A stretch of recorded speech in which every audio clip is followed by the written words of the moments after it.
thank you, everybody, for a wonderful day, long day, and it is going to be longer as we head upstairs in a little bit. But before Rick and Ed and I make some final closing remarks, we did want to give you all a chance to ask any final questions of the three of us. The microphone is back in the audience, and if anybody has any questions for us, we'd love to hear them. If you don't have questions, again, it's the chair's prerogative to call on you and force you to ask us a question. Sonny?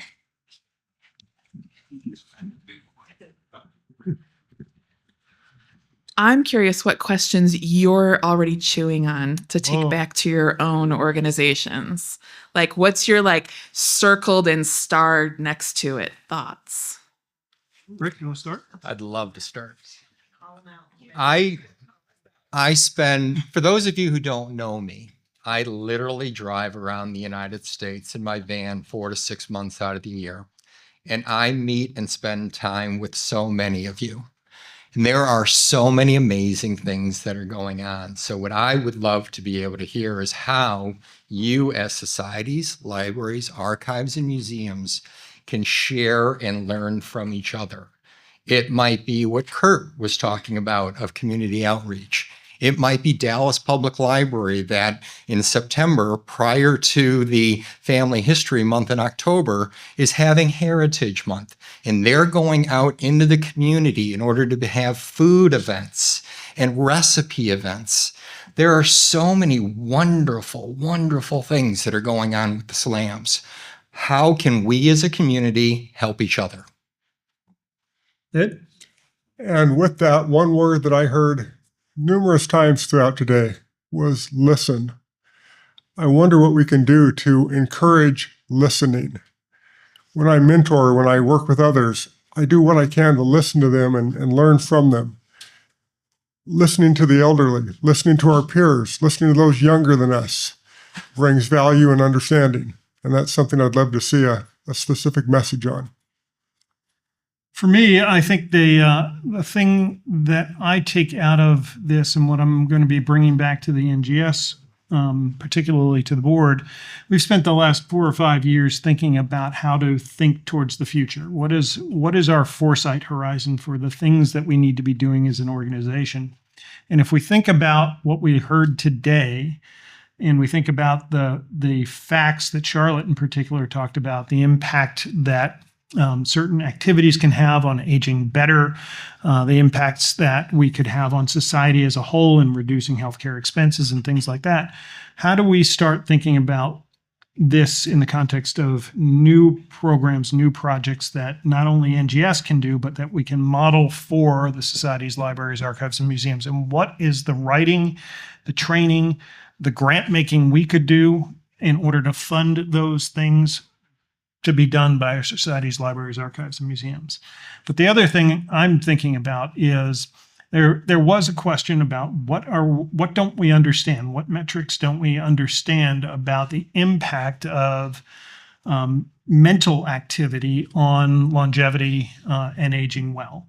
And I do think there are opportunities in particular, and there are a number of healthcare professionals, including 2 sitting in the front row here, healthcare professionals who can perhaps give us some thoughts on this. But it seems to me that being able to quantify the impact of the methodology that genealogists do on brain activity, can we scan somebody's brain and understand what doing research online does, what reading a genealogy does, what researching in the NGSQ does to somebody's thought patterns? When Charlotte was talking about telomeres, and that kind of did go over my scientific head. But I want to be able to say, yes, what we do helps solve that problem. I referenced Julianne Holt-Lundstedt. She, if we can pick her brain to understand from her perspective as a researcher on physical activity, how she asked those questions in her research and apply that to research related to genealogical activity, I think we would. I think that's something that NGS would certainly look to see if we can figure out a way to make happen. So those are the 2 things. So if I could, I want to add, so I spend a lot of time talking to a lot of folks and listening to a lot of folks. So I talked about slams for a moment. let's talk about the aging communities. So what's happening in our aging communities? There's an extremely high turnover of people who are interacting with our loved ones. So what are we doing in order to make sure that they stay understanding of the people that are in the community,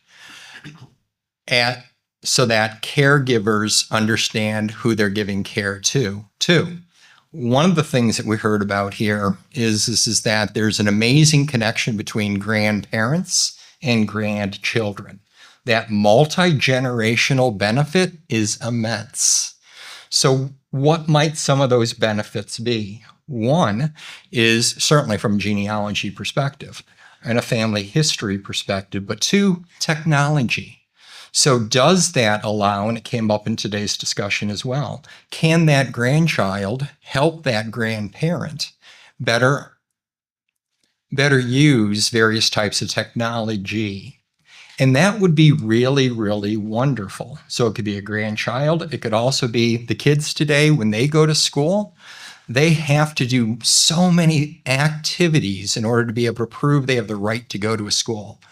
So why aren't we doing more in order to have those kids interact in our senior living communities? And I think the SLAMs have a wonderful opportunity to help the education communities with the aging community to make that occur. Guys? I like it. It's interesting that we've seen some efforts on family history around the world with the sponsoring organization Family Search, and those locales where they have the youth working with the elderly, we find much more success and much more unity involved as they're searching out their genealogies. Makes perfect sense. Cool. And, going back to the question I asked in panel 2, which is how do we frame this concept for people who are outside of our community? It's one thing to figure out how to frame the message, but it's another thing to develop the messengers. And I think the folks who are leaders within this community, including most of you, but folks like Matt Weissmantel as the chair of the delegate council, to be on the road talking to insurance companies, to have Kurt Witcher out talking to not just the library community, but the entire informational technology community, which is a big community, and to have somebody like Steve Little introducing these concepts in the pastoral community that he's part of. Many of you who are involved in your religious organization. So how do we continue, not to use a religious term, but evangelize on this concept within our own community and build the messengers who go out and bring the genealogy community to other sectors of society, including the healthcare industry? Can I give an example? Sure. Please. I'm a professional volunteer. As some people know, not only am I involved with APG, RPAC, Family Search, I also am on the board of Illinois State Genealogical Society, and I run a children's ski school during the winter. So I have been taking my ski school apprentices, the kids who are about ready to become ski instructors, and they get volunteer time for helping us with the ski school classes. I've been drafting them over to the Family Search Library and using them the same way. All these kids have to have they have to donate hours, right? They have to be shown to be model citizens. So I will sign off as the assistant director to the Wilmette Family Search Center as these kids have come in and they've given hours, and I'm teaching them how to help other people do genealogy. What am I also doing? I'm teaching them how to do genealogy. Yep. Now, so take that one step further. Illinois State Genealogical Society is an umbrella to 77 societies in the state of Illinois. The state of Illinois has 102 counties. It's also one of the longest states, so that we have almost multiple states. In fact, we have some counties that want to secede to Indiana. Go figure. We also have 7 regional archives within that state. And each of those archives is responsible for a number of counties, upwards of 23 in the case of Southern Illinois. We have been losing genealogical societies at an alarming rate. We have, however, over 800 societies that claim to do something relative to history. And you know, you can't have history without people.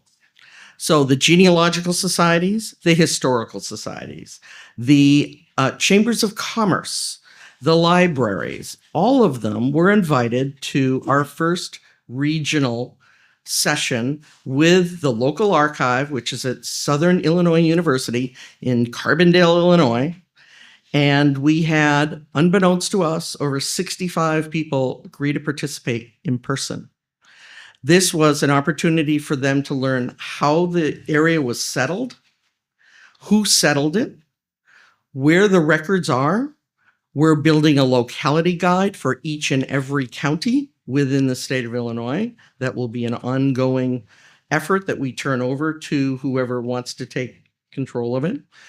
And we invited the health department and a variety of other groups, everybody we could find, to try and stem the flow of people away from the history of their region. We got records from the land office to understand who were the big farmers down there, what happened to the farms. And we're doing a history, micro-site by micro-site. There'll be 7 of these over the next 3 years. We've done one. Our next one is September 6th, and it'll be the eastern border along the Indiana side. So it'll be an interesting event to have. But that'll be our SLAM presentation for next year. We wanted to put it in this year, but we realized having the event on April 26th after the deadline probably wasn't politic. It needed to be completed first. But we recognize there's a problem, and we're stepping up to fix it. Very good. Okay. Thank you, Suzanne. Yes. Are there any other questions from the audience? And we'll give you 3 seconds to make your decision and stand up because we've got to wrap up here soon and I still have questions for these guys. No other questions from the audience? All right, here it comes. The final questions for Rick and Ed are, what is the single takeaway you hope attendees leave with today? And we'll start with Ed. Mine goes back to what I said the first time, the whole issue of listening and learning.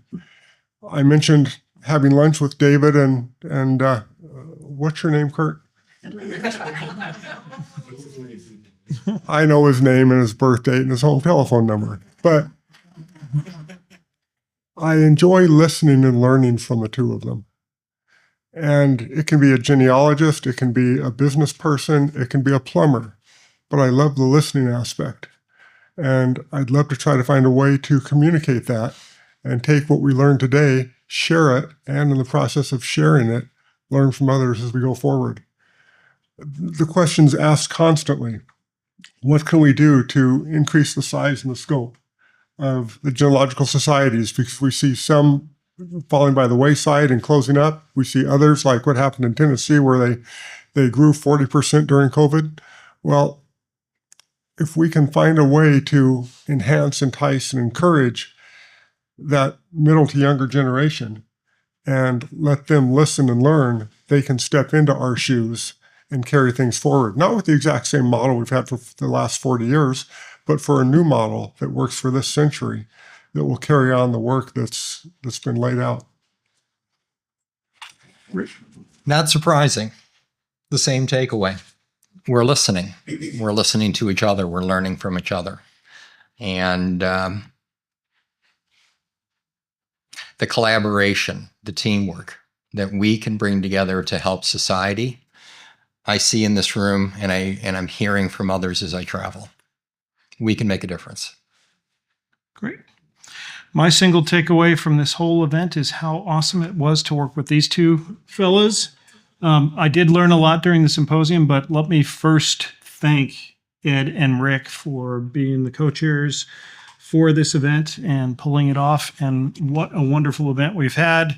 I think the work that the three of us have done here is a model for convening within the genealogical community. And I want to make sure all of you as NGS members understand that there's an opportunity if you see an idea or a thought or something that requires bringing a group together, NGS is a place for you to convene. And I think that's the model that Ed and Rick and I hope carries forward from this event to other events in the future. So please let us know if there is a convening that you would like to see happen, and we'll work with you to try and make that happen.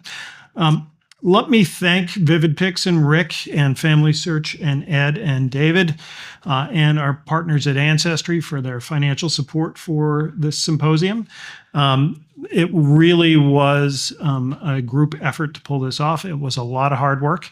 I do want to thank in particular a few other people, including Chris Thompson in the back, our exceptional videographer who has been furiously working in this room for 2 days to make sure that the technology went off without a hitch. So Chris, thank you so much. Thank you to all of you for being here, both online and in person. We have some more thanks for you in a few moments. I want to thank Lauren Henready on the NGS staff, Melissa and Andrew Thatcher, our volunteers who helped guide you into the room and have been helping throughout the day. Kate Smith from the NGS staff, who's been in the back answering questions from the Q&A folks and helping run the Zoom. The staff from Pinnacle AV, who've helped Chris immensely. And then Drew Height from the Sons of the American Revolution, who is here with us helping staff the cameras. We were able to bring SAR's media and publicity manager to join us for half a day here. So thank you as well, Drew. We really do appreciate it. So thank you all for being here. Rick, Ed, thank you again so much for your exceptional leadership, and thank you. And thank you, Matt. Thank you.